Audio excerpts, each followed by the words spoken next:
அப்புறம் நிறைய பேர் மெசேஜ் போட்டிருந்தீங்க பார்த்தேன். அண்ணா நீங்கள் எதோ பார்க்கணுன்னு சொன்னீங்கள தலைவருங்கிறிய, அது என்னன்னு எனக்கு கரெக்டாக கமெண்ட் பண்ணுங்கண்ணா. அப்புறம் நம்பரு ஆயி பாப்பா எனக்கு ஃபோன் நம்பர் கொடுங்க. நீங்கள் என்னால் கொடுக்க முடியாத சூழ்நிலை.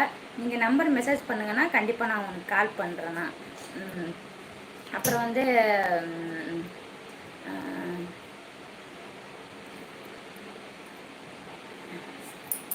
நிறைய பேர் மெசேஜ் போட்டிருந்தாங்க பார்த்தேன்.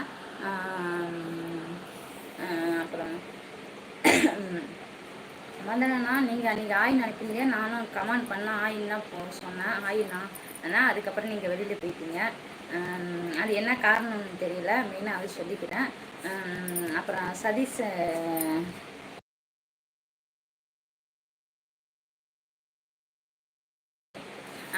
சதீஷன்னா மெசேஜ் படித்து பார்த்தேண்ணா. துபாயில் இருக்கார், அதனால் மெசேஜ் போட்டிருந்தாங்க, பார்த்தேன். நான் நிறைய பேர்